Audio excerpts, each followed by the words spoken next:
大家好，我是巧巧妈。这一期我们来做巧克力可颂，我会分享纯手工开酥的一些技巧。未漂白的中筋面粉、酵母、白糖、盐、软化的无盐黄油、温牛奶、温水。现在我家的室温是19度，我用的温牛奶和温水是29度的。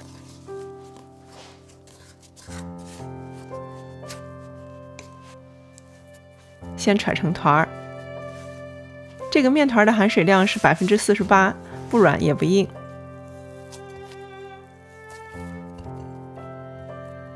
醒面10分钟。我们来揉面。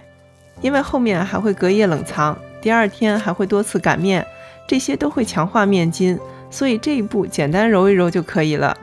用揉面机揉的话，也只需要3分钟。放到温暖的地方发到2倍大。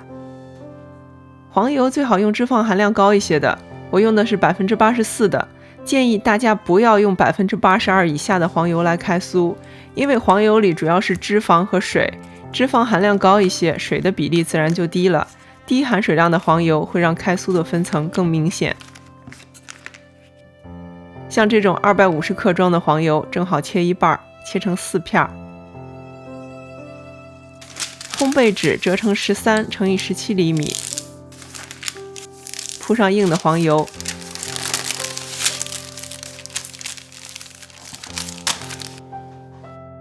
先敲打黄油，改善延展性。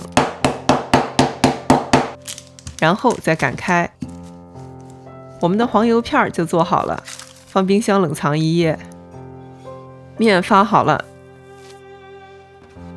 先擀出4个角，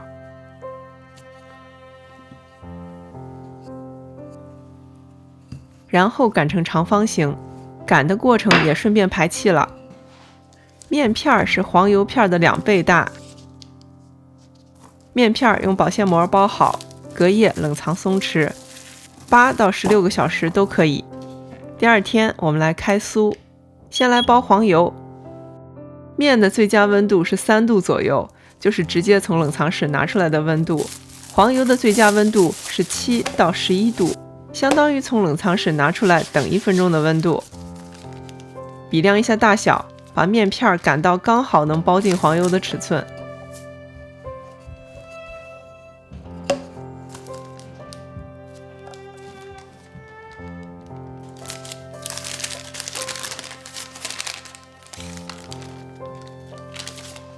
撒最少量的干粉，让面片在案板上能自由滑动而不粘住就可以了。后面的撒粉也都遵循这个原则。手工开酥的关键就是保持低温，全程不让黄油融化。封口捏一捏，用擀面杖压平。注意观察两端，黄油要比面稍微短几毫米，这样后面擀的时候黄油不会从这里挤出来。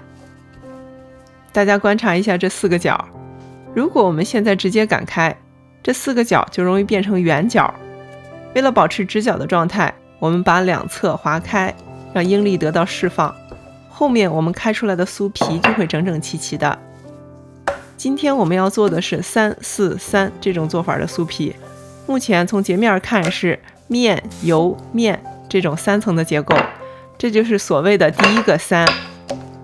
现在的黄油还没有融化，所以我把它稍微擀薄一点。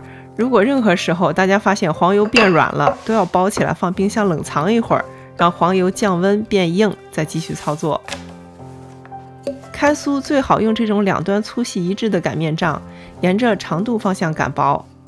现在宽是17厘米，我们需要的长宽比是4:1，所以我们把长度擀成68厘米。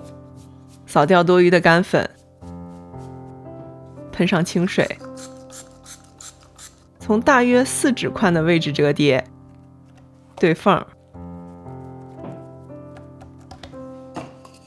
轻轻擀一擀，让上下2片贴合。重复扫粉和喷水，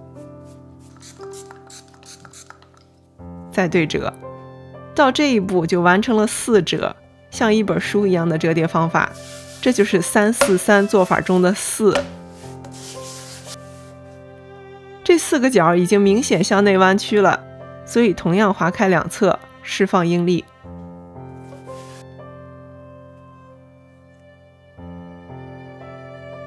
观察一下厚度，我们一会儿要把它冷藏。冷藏的目的是让最中心的黄油温度能降下来，擀到6毫米厚，这样中心冷却的更快一些。包严实了，防止冷藏变干。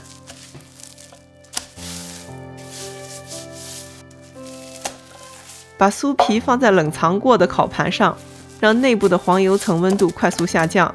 上面可以放一些冷冻食品降温，或者再放一个冷的烤盘更好，因为金属的导热性更好一些。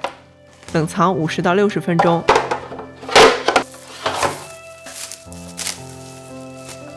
现在来做最后一次折叠。每一次擀长之前，把短边靠近自己的身体，沿着长边擀出去。把其中的一条边切整齐。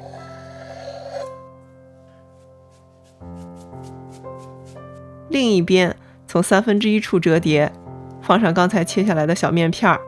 这一步类似一封信的折叠方法，是3层，这也就是3-4-3中的最后一个3。从一开始到现在我们按顺序做了3-4-3这样的折叠，这样一共能开出25层的酥皮。做巧克力可颂，大家也可以用3-4-4的方法，也就是开出33层的酥皮。现在的厚度是2厘米，有些厚。为了让中心层的黄油快速降温，我们沿长度方向擀薄到1.2厘米。同样方法冷藏50到60分钟。冷藏除了能降低黄油的温度，还能让面筋得到充分的松弛，这样擀面的时候就不会因为面筋断裂而导致混酥。擀到3.5毫米厚，切掉两端的面头。先找到中心点，一分为2。整张酥皮的宽度是17厘米，除以2就是8.5厘米。这个8.5厘米是每个小酥皮的长度。酥皮面包的长宽比是1.5比1，所以我们用长度8.5除以1.5的系数，就能算出来每个小酥皮的宽度是5.7厘米，这样正好做一盘12个可颂。用这种现成的巧克力棒最省事儿，切成和小酥皮的宽度一致。大家也可以用任何自己喜欢的巧克力来做，刀蘸开水来切，即便巧克力断了，包进去也没有影响的。把巧克力棒卷到面包心里，压一下顶部，盖膜放到温暖的地方发酵到2倍大，适合的发酵温度是24到27度，只要不高过27度，黄油就不会融化。我们来做蛋液，1个全蛋加1勺牛奶，搅匀。2到4个小时之后，每个都圆滚滚了。理想状态下，轻轻晃烤盘，应该类似果冻一样轻盈。蛋液只刷中间，不要粘到两侧的层次上。封炉和平炉都可以，2种烤法我都放到屏幕上了。切开看看里面，外壳非常酥，边切边掉渣。如果趁着温热吃，中心的巧克力刚好融化，黄油的香味也恰到好处。纯手工开酥对于新手来说有一点点难度，但是只要掌握了这些开酥技巧，就会发现越做越上瘾。谢谢收看，下回见。